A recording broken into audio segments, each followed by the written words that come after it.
Welcome, everybody. If you were with me last night, we were reading about Job.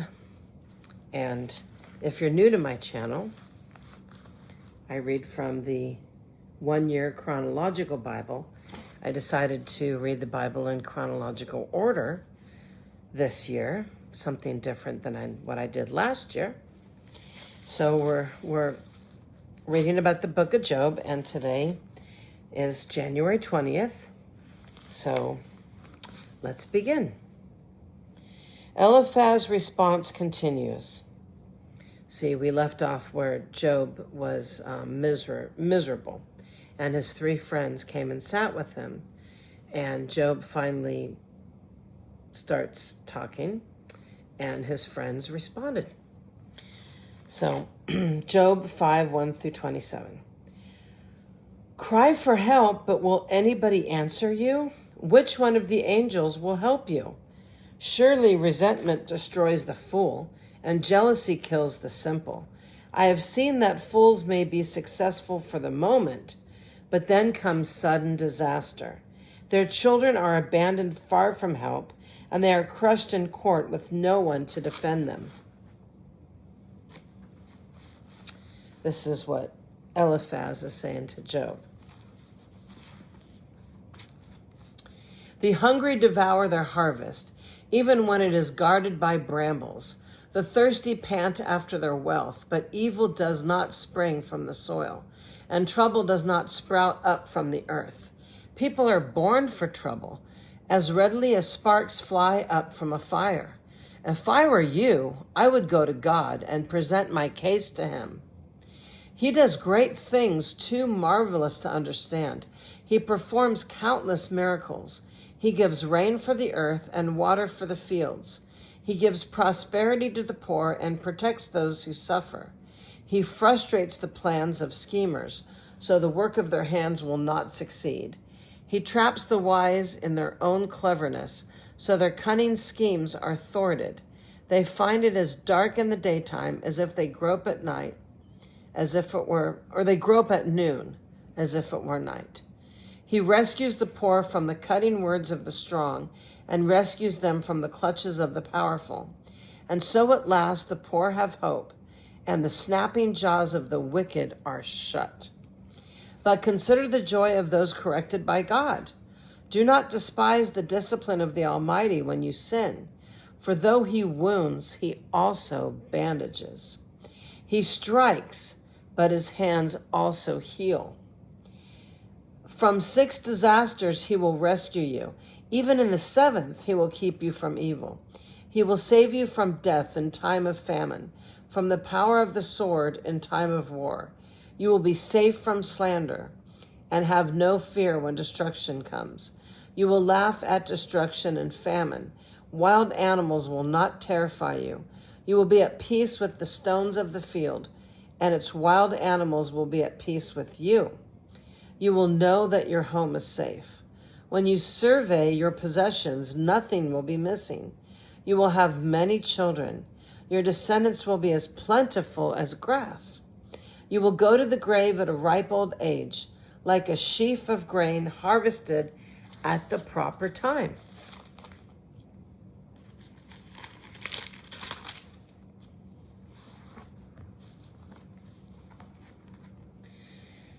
We have studied life and found all this to be true.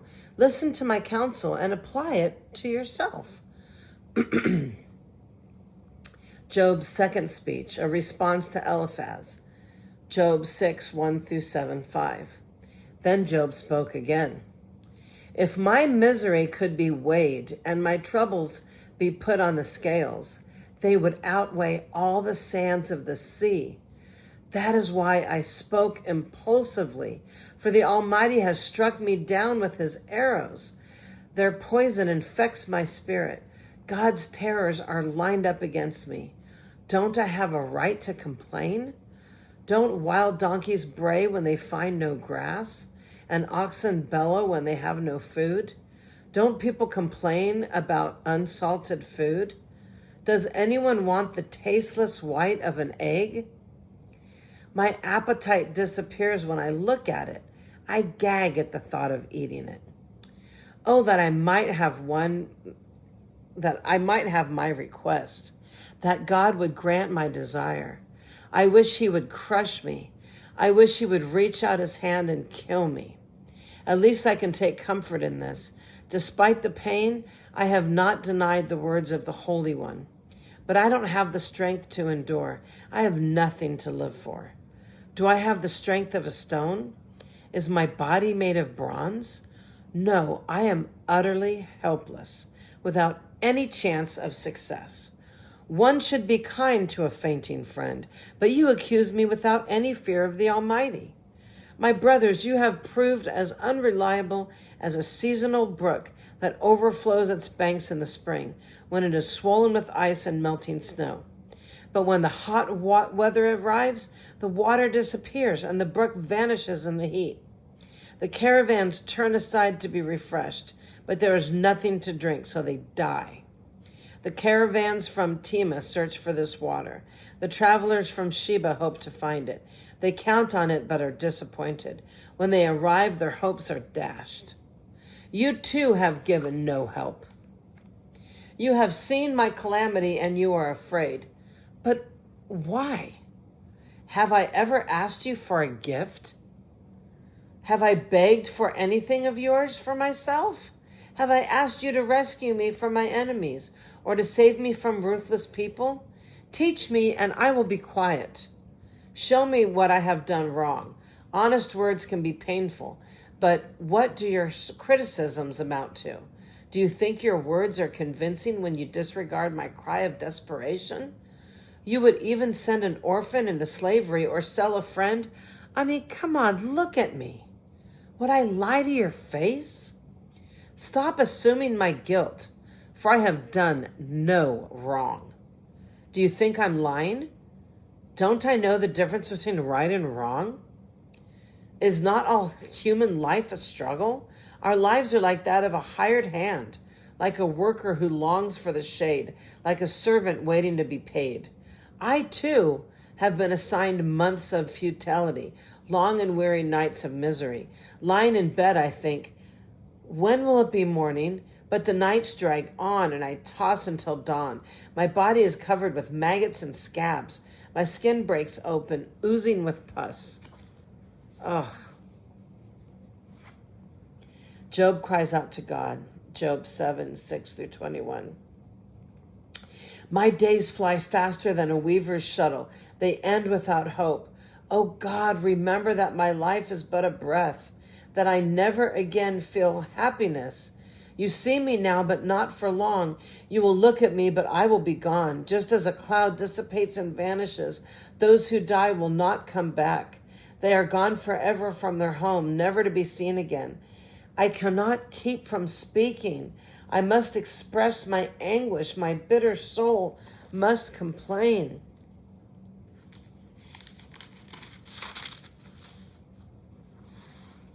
Poor Job.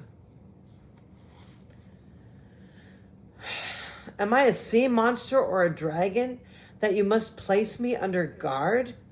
I think my bed will comfort me and my sleep will ease my misery. But then you shatter me with dreams and terrify me with visions. I would rather be strangled, rather die than suffer like this. I hate my life and don't want to go on living. Oh, just leave me alone for my few remaining days. What are people that you should make so much of us, that you should think of us so often? For you examine us every morning and test us every moment. Why won't you leave me alone? At least long enough for me to swallow. I mean, if I have sinned, then what have I done to you? O watcher of all humanity, why make me your target? Am I a burden to you? Why not just forgive my sin and take away my guilt? For soon I will lie down in the dust and die. When you look at me, I will be gone. Wow. And for his friend to Eliphaz to not really support him and assume that he deserved it. Have you ever had a friend like that? That when he sees you suffering, he just assumes that you were at fault and you were responsible. That's awful. Well, join me tomorrow and we'll see how the rest of the story unfolds. So, have a blessed and wonderful evening, and God bless you. And I hope none of us suffer the way Job did. Oh, gosh. Okay. Have a blessed night.